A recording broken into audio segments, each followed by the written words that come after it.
Well, what do we have here? It is a Scale Trains rivet counter locomotive, the announcement and release all at once of the GE C40-9W. This is in Burlington, Northern Santa Fe, BNSF as you guys know it, H2 scheme. We're going to see what you get in the box on this brand new release from Scale Trains next. Quick 360 of the box here, including the back. Talks about the C40-9W-9s as they're called. If you want more information directly from the manufacturer on that, you can blow up this video to 1080p, pause this so you can see everything they've got listed there. And they do have these available in rivet counter and operator. Now rivet counter is the more detailed version. Operator is kind of a one-size-fits-all, more budget-friendly version. So the operator has one type. It is not road name, road number, specific detail. But this is the rivet counter, the more detailed version, equipped with LOKSound. It's an ESU product, version 5 decoder. There is some information, including functions. And we're going to get into the box here.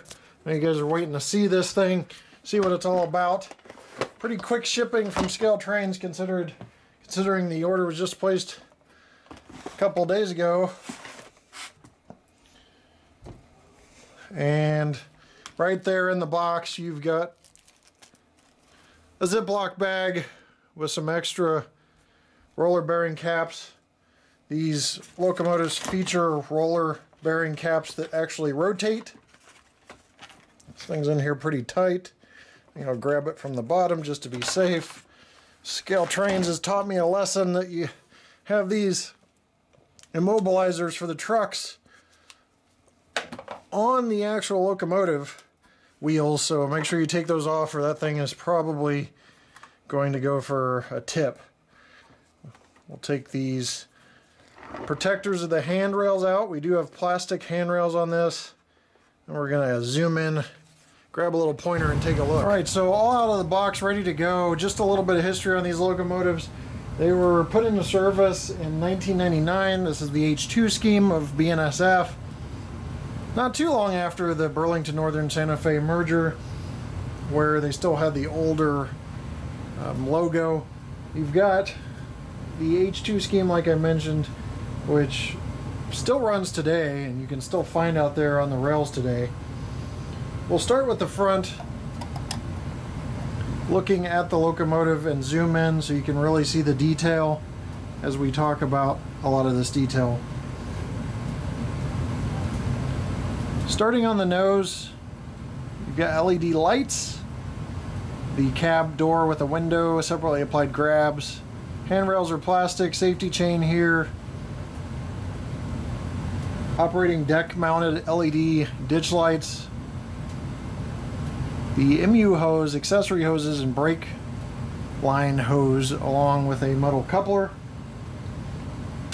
You have see-through step wheels going along the side, which I will try to zoom in and show you a little bit. A little hard to see from this angle here. You can see some of the fine holes there. That's the see-through step wells. Got narrow profile end handrails. Several different cab configurations. On this one you got the low headlight, which again I said is LED'd. Octagonal antenna dome up top that you can see there, prior to the PTC era. As we work our way back, we've got a tint on the cab windows that kind of gives it a gray appearance, but you can still see in the cab, you can still see there's cab interior details.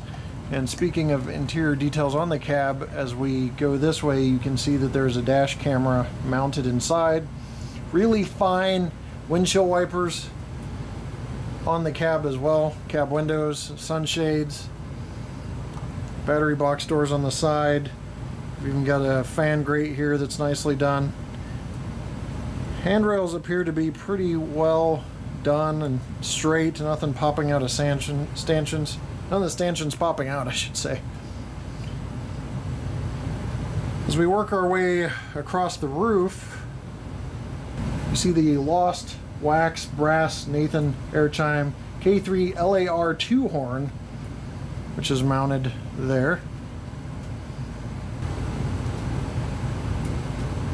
Exhaust, we've got a lot of different exhausts based on the road name, road number, detail. The Operator series has kind of one size fits all detail, but this Rivet Counter series has all the details that you'd expect from all the different road names and road numbers. So we get to the main spotting feature. One of the main spotting features, the really nice detail on the radiator fan grills.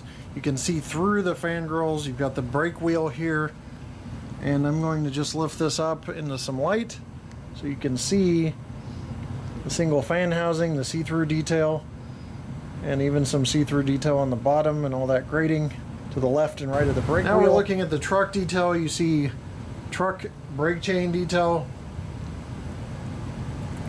that is molded plastic. These are high-ad trucks with separately applied brake cylinders, air plumbing, and struts. You get the nice fuel tank detail with the emergency shutoff button, sight glass, steel bell on this one, and the truck detail up front with sanding lines as well that are a little better seen later when I show you the bottom of the locomotive and we do the NMRA gauge test. Alright, looking at the back, you can see the lift lugs here at the back of the radiator section, sand filler hatch up top, separately applied grab up top of the radiator, LED lights on the rear, separately applied grabs on the back here, the Burlington Northern logo, Burlington Northern and Santa Fe logo, the earlier version, safety chain, stanchions, and handrails, coupler cut levers, again with the MU hose and MU hose receptacle, accessory hoses and brake line hose. Back here are these little guys right there on the left and right of the coupler are spare coupler knuckle holders. They're on the rear pilot face. So that is the details of the back side of this beauty. We're going to continue up this end, turn this a bit, give you a side profile. Lots of different configurations with fuel tanks. They do this based on the different types, and you can see the plumbing here is nicely detailed as well. Got some plumbing in between those two reservoirs there. See a little tiny hole right here. We'll show you that later in the dark. That is an industry first side walkway light. I don't think that's occurred anywhere else in the industry.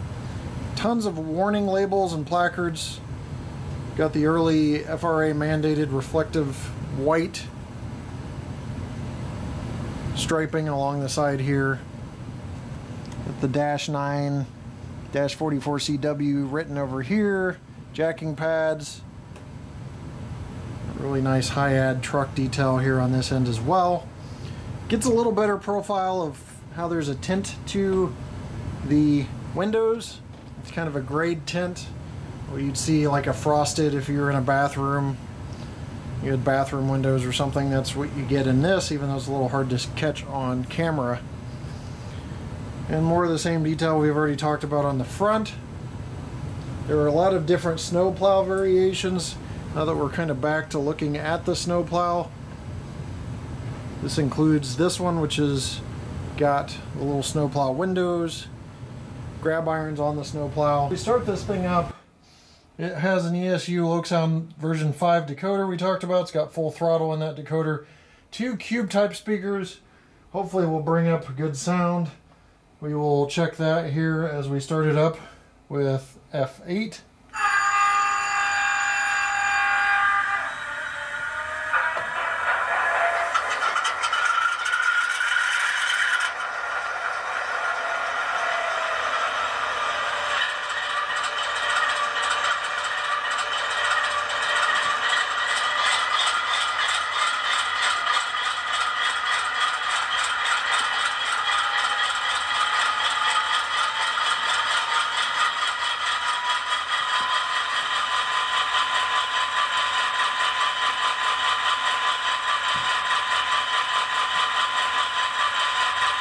There's the startup of the FDL 16 prime mover.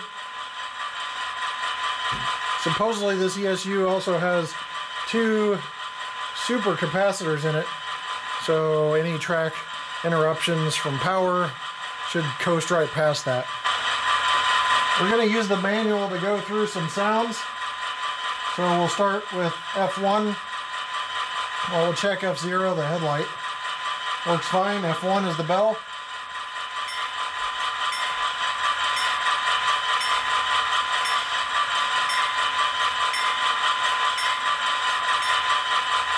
Sounds very crisp, good bell, good sound so far with the cube speakers. 2 on the horn.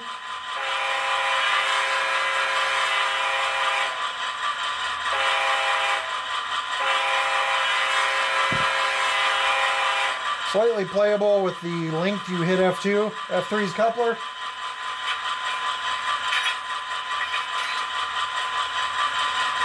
F4 is dynamic brake when it's moving, so I'll go ahead and move this so you can hear the dynamic brake line.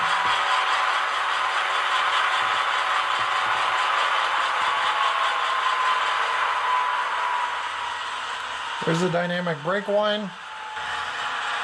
You've got a whole ton of lighting features we'll go into in the dark, but F8 is a startup and shutdown sequence. F9's drive hold, so you can actually engage F9 and then rev the throttle up, kind of play like you're taking the slack out of the cars. F10's independent brake, and you've got tons of sounds, including slow spitter sounds for the slow spitter valve, spitter shutdown, sanding valve, short air let off. There's a lot of sounds here. There's F19, short air let off. F20 will kick in the compressor. So 20 functions listed here in the manual. All right, we'll take a look at front lighting first. The number boards, which are nicely printed. The left number board is slightly more illuminated than the right. Maybe an off-center LED, but no big deal. Dual LEDs in the front. Got walkway lights right there. And all of that's controlled with F5 in terms of the number boards and the walkway lights.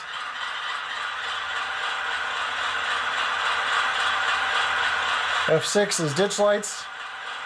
Everything's evenly lighted in between the number boards, or on the headlight and the ditch lights. So those are nice and even, nice golden white, perfect color temperature in my opinion on that.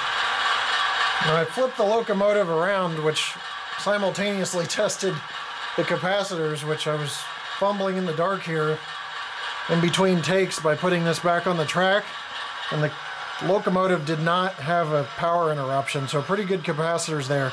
But one thing that's an industry first to my knowledge is side walkway lights, which you can see right here from the pointer.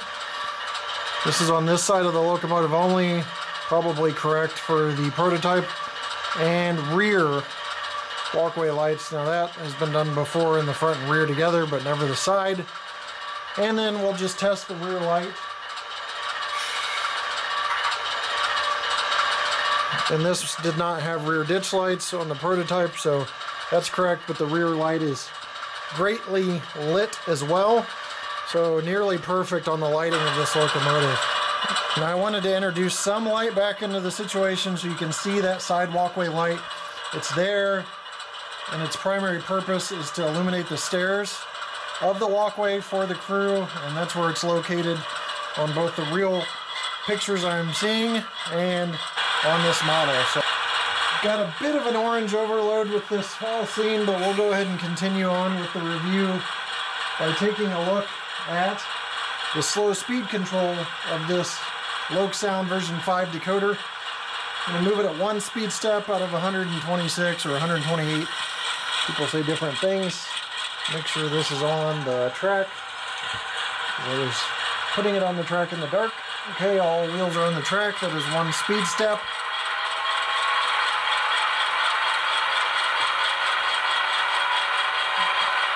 Crawling along very nicely.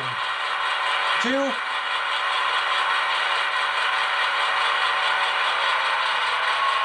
That was the dynamic brake fan. You heard the fan noise. I just killed that. Forgot to kill F4 there earlier. There's 2 speed steps. 3,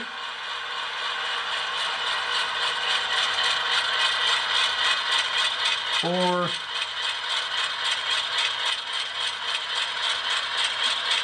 and 5.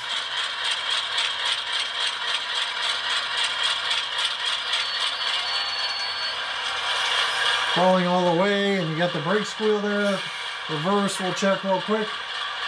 1 speed step, just to ensure continuity of the motor. Decoder control, we'll check reverse. You guys judge for yourself. I'm going to zoom in some so you can take a really close look.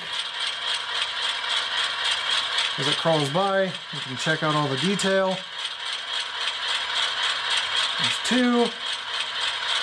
There's 2 cube speakers are doing an excellent job in my opinion.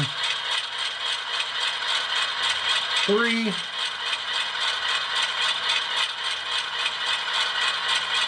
4,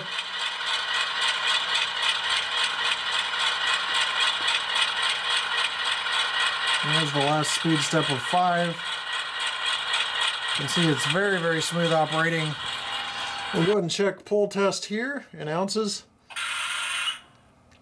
I'm doing this with the locomotive off so you can hear motor noise.